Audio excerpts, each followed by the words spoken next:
عزائي لكم وعزائي للوسط الفني حقيقة بسوريا وللأسرة الفنية كاملة. عزائنا للأستاذ سليم وللمدام سراء، الله يرحم الست سناء ويعوض روحها الجنة إن شاء الله. يعني اليوم نحن عم نفقد الكبار حقيقة اللي يربينا على فنهم وعلى إبداعهم. ما فينا إلا نقول إنا لله وإنا إليه راجعون. إن شاء الله يا رب تكون بمكان أكثر أمان وأقل ألم، وحقيقة يعني إرث باقي فينا والتاريخ اللي زرعته والأعمال خالدة إن شاء الله. فلا يسعنا إلا نقول هي سنة الحياة. العزاء لكم للوسط الإعلامي والفني بسوريا، وإن شاء الله يا رب البركة بحياة الأستاذ سليم.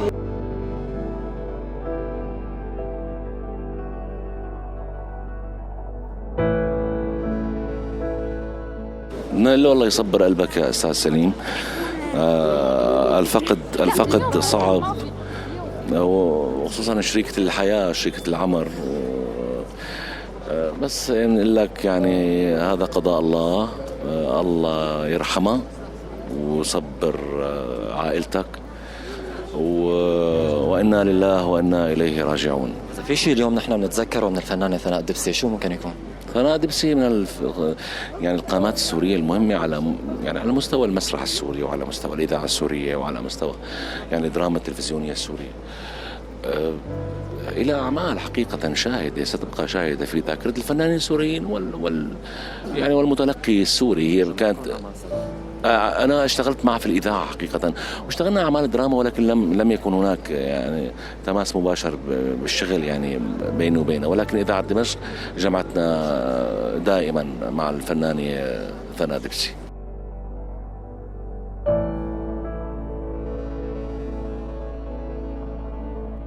قيمة فنية كبيرة وخسارة، ونحن بكل أسف عم نشوف كمان كلهم هالقامات الكبيرة كمان كلاتهم عم يفارقونا وعم يغادرونا إلى دار الحق.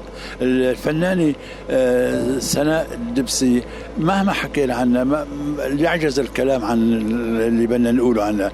إنسانة فنانة، قيمة فنية كبيرة، مثقفة، إنسانة مهذبة، إلى أعمال كتير بالإذاعة والتلفزيون والسينما. ما يوم من الأيام زعجت حدا، بالعكس هي محبة، كانت تمد إيدها لكل الأشخاص اللي كانوا زملائها، خاصة بالنسبة للخريجين الجدد.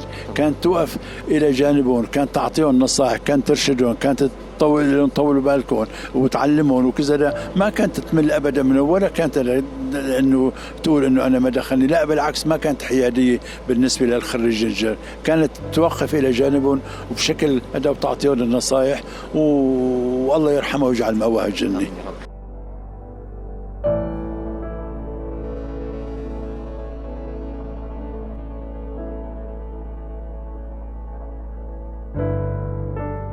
العزاء للجميع، رحيلة فاجعة للجميع. فإذا بدنا نعزي كل الوسط الفني، بدنا نعزي كل محب له من المحيط للخليج. شو كان يوم نستذكر؟ أيام الإذاعة، قضينا أيام يا رجل كنا ننام بالإذاعة. هي الأم تبعنا. أنا أول ما عملت مخرج هي اللي سندتني وقفت جنبي. شو ما بتحكي عن سناء مقصر. أكيد كل اللي عملت معهم لقاءات أنت كلهم قالوا لك إنه هي نسمة. أنا اشتهيت واحد بيوم من الأيام يقول إن زعلت من سناء أو سناء زعلتني. مستحيل. هي الإنسانة ما بتنوصف أبدا. هي أكبر من أي وصف. الله يرحمها ويجعل مسواها الجنة. وعزائنا لابنها وبنتها والأستاذ سليم والأختة مدام سراء الأستاذة الكبيرة. عزائنا لكل الوسط الفني.